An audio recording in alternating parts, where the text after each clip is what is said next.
La batalla cultural y política anda siempre enfrascada en la cuestión de quién tiene la hegemonía. Para unos es claramente el neoliberalismo, que además refuerza el racismo, el machismo y otras cosas muy feas. Para otros, la hegemonía pertenece sin duda al marxismo cultural, el cual promueve la destrucción de la familia y de los valores cristiano-occidentales.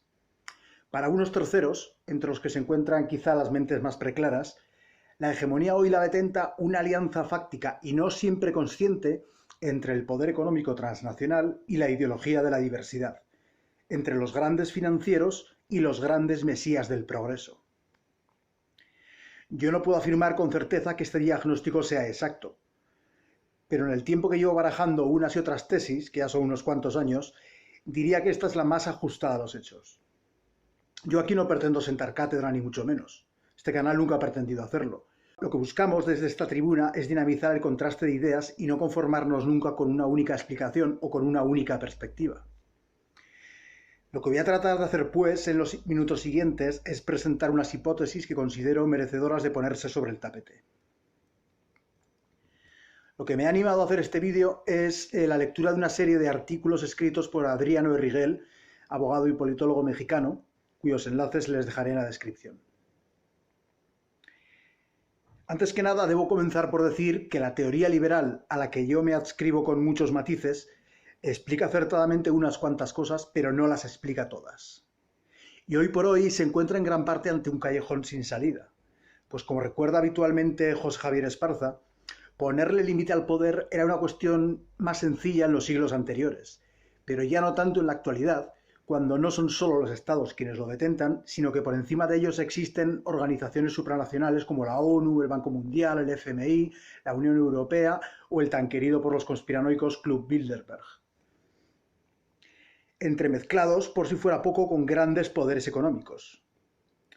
La cuestión no es, por tanto, que una élite estilo los Illuminatis o los sionistas lo controle todo, sino que varias élites, varios organismos y varios intereses enredados y muchas veces peleados entre sí, estén influyendo en la política, la economía y la sociología de los estados soberanos, o la condición en tanto que casi la determinen por completo. La amenaza no es pues la de un oscuro grupo de poder que lo controla todo, sino la de muchos, demasiados grupos de poder que conducen a los estados soberanos a un caos y a una incertidumbre creciente. El problema no es tanto de exceso de control como de carencia del mismo. Érase una vez una generación prodigiosa que creció en la década del mismo nombre. Una generación que no conoció la guerra y se hizo adulta en una época de pleno empleo. Una generación que inauguró la sexualidad agenésica y cumplió su programa de gozar sin barreras. Una generación que impuso su dominación política, económica y social a las generaciones siguientes. Una generación que disfruta hoy de un sistema de seguros y de pensiones que desaparecerá, sin duda, después de que ella haya desaparecido. Una generación que trajo la inmigración masiva a Europa y que desaparecerá antes de que su sueño multicultural explote.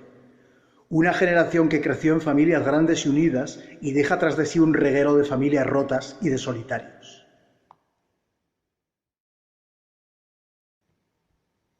La izquierda hegemónica plantea un modelo que puede no ser el hegemónico en el aspecto económico e incluso político, pues parecen perseguir un retorno a la socialdemocracia de posguerra o algo parecido. Ahora bien, en lo cultural y lo moral, son no solo oficialistas, sino que están a la vanguardia de ese oficialismo, un paso por delante, como recomendaba Lenin. Solo que en este caso el referente no es el pueblo, como era para Lenin, sino esas élites que unos llaman progresistas y otros neoliberales. Y es que, al igual que el ruso hablaba de ciertos intelectuales como los tontos útiles de la revolución bolchevique, hoy podríamos hablar de los progres como de los tontos útiles de la revolución neoliberal, sea lo que sea eso. Pero todo ello no es capaz de verlo tampoco la derecha hegemónica, empeñada todavía en vendernos que Iglesias es una reedición de Lenin. Porque como acabamos de mostrar, y como señala también Adriano Erriguel, al convertirse en posmoderna, la izquierda dejó de ser marxista, dejó de identificarse con las clases trabajadoras y pasó a elaborar mercancías ideológicas que podían ser asumidas por los partidos liberales y de derechas. ¿Cuál es el resultado?, pregunta Erriguel, y contesta a continuación. que la izquierda se encuentra ante la necesidad urgente de diferenciarse, y para ello no puede sino enrocarse y radicalizar la apuesta.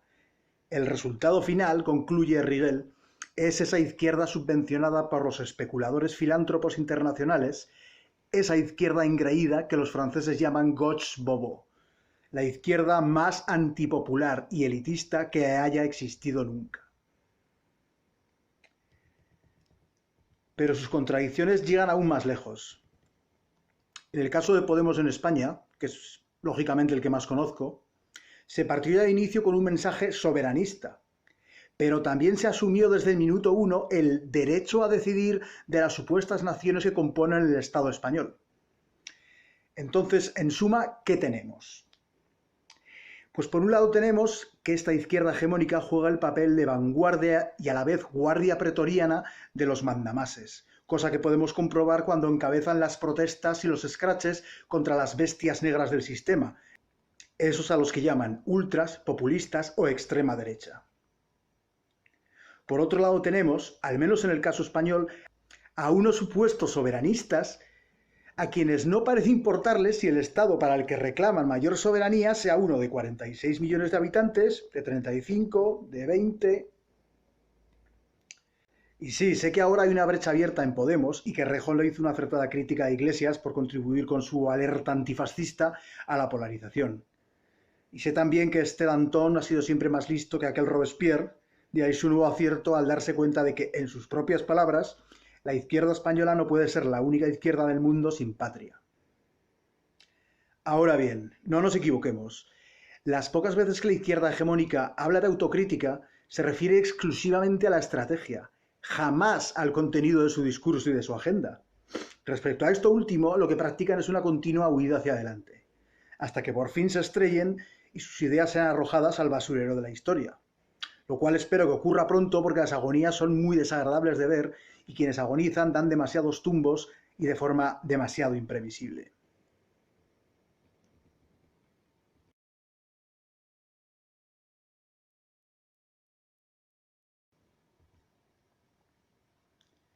Los españoles, al igual que cualquier otra nación, no son capaces de ayudar a todo el mundo por igual. Y tal como enunciaba Pascal Bruckner en La tentación de la inocencia, la capacidad de prestar ayuda solo se optimiza con los que son más cercanos a ti geográfica y o culturalmente, por una serie de razones que cualquiera puede llegar a entender a poco que se pare a analizarlo, las cuales podrían resumirse en que, a mayor facilidad para comunicarse y convivir los unos con los otros, mayores las oportunidades de prestarse una ayuda mutua que resulte efectiva. Es cuando somos hermanos de todos cuando se establece la mayor frialdad entre los hombres, enuncia Bruckner. Lo que impide amarlos a todos es también lo que permite socorrer a unos cuantos, concluye a continuación. Creo que pocas veces se habrán diseccionado mejor las paradojas inherentes al universalismo, o mejor dicho, al internacionalismo, puesto que el universalismo bien entendido consiste en tratar por igual a todos los ciudadanos, es decir, residentes legales en un país, más allá, eso sí, de su raza, sexo, credo o clase social. Lo que no se puede entender, lo que carece de toda lógica, es que se exija a un Estado la misma responsabilidad hacia todos los habitantes del globo. A veces parece que hay que explicar algo tan de sentido común como que deberían ser cada uno de los estados existentes los que se responsabilicen de las personas que habiten sus territorios. Eso no quiere decir, por supuesto, que no podamos ayudar en la medida de lo posible a quienes huyen de países empobrecidos, destruidos por la guerra o sometidos a tiranías. Pero la clave está en esa medida de lo posible. Porque si atendemos al discurso pánfilo y buenista que incansablemente nos lanzan a la cara los progres, uno pensaría que estamos ante fanáticos religiosos o moralistas a quienes solo les importa presentarse ante el mundo como la cúspide de la bondad, aunque eso signifique condenar a propios y ajenos al caos, a la miseria y al conflicto social, sino directamente a la guerra. Hoy somos muy buenos y ayudamos a todos indiscriminadamente, y mañana Dios proveerá. Pero como Dios no provee, ni ningún otro ente va a hacer llover el maná del cielo, ¿Qué pasará cuando esos extranjeros que vienen a pagarnos las pensiones sean tantos que se conviertan mayoritariamente en receptores y no pagadores de esas pensiones? ¿Cómo pueden seguir repitiendo el mantra de las pensiones con los niveles de paro que tenemos en España? Es ridículo, es puro fanatismo, pura negación de la realidad y puro asalto a la razón. Pero eso sí, es un fundamentalismo que tiene muy buena prensa y todo invitado a un programa de máxima audiencia sabe que debe hacer un canto al sinfronterismo y al buenismo más ramplón para arrancar aplausos y simpatías. Es todo una gigantesca farsa. ¿Pero a quién beneficia finalmente esta farsa? Según Jorge Verstringe, Alain de Benoist, José Javier Esparza o Adriano Erriguel, claramente beneficia a la patronal, o cuando menos a parte de ella. Piénsenlo. ¿Para qué vas a meterte en todo el follón de deslocalizar tu empresa cuando puedes importar la mano de obra barata y sumisa? Y si esos extranjeros que has traído no se integran y generan conflictos con la población local, ¿a ti qué más te da? Si tú vives en una urbanización amurallada con vigilancia a las 24 horas. Y 3/4 de lo mismo puede decirse de los políticos, periodistas y gente de la cultura, estos que se dedican a dar discursos moralistas y acusar al populacho de atavismos cavernarios, mientras ellos siguen refugiados en su burbuja elitista y endogámica, en un mundo pijo progre que les ofrece todas las comodidades y que, por si fuera poco, funciona como cámara de ecos de esas ingenuas convicciones y les aleja por completo de la realidad de la gente, de esa plebe que en el fondo desprecian por no compartir sus evidentemente superiores valores morales. La progresía, de esta forma, confluye en sus intereses y en su modo de vida con las élites económicas, políticas y mediáticas, o hasta se confunde con ellas. A ello apuntaba alguien tan poco sospechoso de fascismo o ultraderechismo como Zygmunt Bauman. En su conocida obra La modernidad líquida, afirma que estamos asistiendo a la venganza del nomadismo contra el principio de la territorialidad y el sedentarismo. En la etapa fluida de la modernidad, la mayoría sedentaria es gobernada por una élite nómada y extraterritorial. Y por eso, concluye Bauman, mantener los caminos libres para el tráfico nómada y eliminar los pocos puntos de control fronterizo que quedan se ha convertido en el metaobjetivo de la política y también de las guerras. Por su parte, también Chantal del Sol dice en su obra dedicada a los populismos que en esta guerra de dioses que se lleva a cabo entre emancipación y arraigo, las élites se encuentran sobre todo del lado de la emancipación y los pueblos más del lado del arraigo. Para mí, al menos, ya van encajando todas las piezas. Acudamos de nuevo a las palabras de Adriano Erriguel.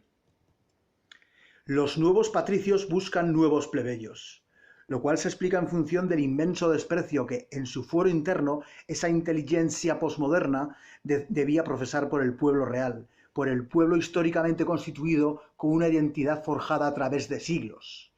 Desde una perspectiva posmoderna, las identidades históricas, normalmente étnicas y culturales, concluye Erriguel, son problemáticas a fuerza de excluyentes y potencialmente fascistas. No nos engañemos.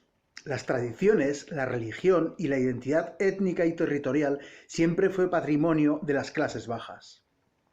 Las clases altas, especialmente hoy, son nomádicas, cosmopolitas, multiculturales. Ellos son la Gauche divine. Ellos son fabulosos porque llevan un estilo de vida fabuloso y propugnan valores fabulosos, herederos de la diarrea mental hippie y sesentayochista. Son los ricos los que pueden prescindir de familia, comunidad, patria, arraigo y tradición. Los pobres no pueden permitirse ese lujo. Así, la nueva lucha de clases será fascista y cavernaria, es decir, enemiga declarada de todo lo progre, o no será. Con esto no quiero decir que esta lucha de clases equivalga a una guerra entre ricos y pobres. Lo he expresado con esta vehemencia para provocar una reflexión que considero necesaria. Por supuesto que de media quienes pertenecen a las élites poseen mucha más riqueza y quienes no. Ahora bien, estas élites tienen una guardia pretoriana de no tan ricos, las más de las veces no consciente de serlo. Me refiero, como no, a lo que conocemos como la progresía. Pero me refiero también, más en concreto, a todos esos profesionales liberales cosmopolitas, los cuales siempre se identifican más con sus homólogos de otras nacionalidades que con sus compatriotas en general. Y ojo, no digo que esto sea malo, es como es. Yo no pretendo juzgarles por esta inercia, la cual es perfectamente comprensible.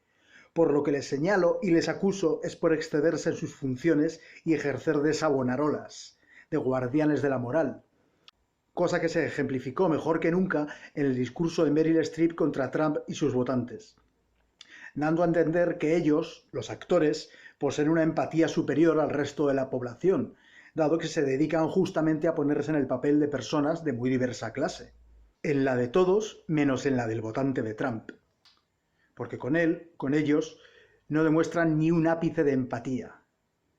Los consideran analfabetos, retrógrados, cavernarios, y no merecen ni el suelo que pisan.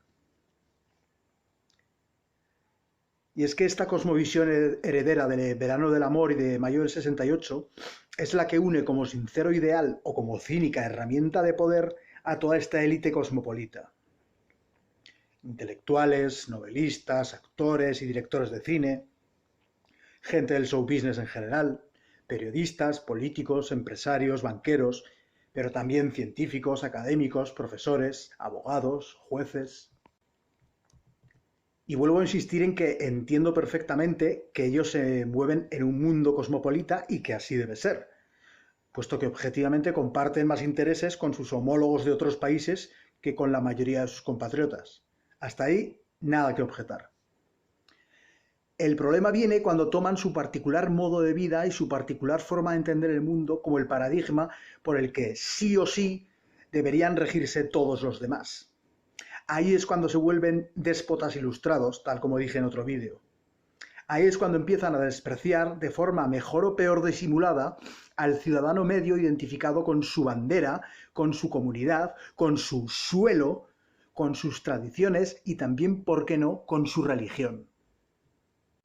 Creo que el caso de Clinton contra Trump es el mejor ejemplo de esto que digo, de la confluencia entre los habitantes de esta cosmópolis ilustrada con los mandamases internacionales.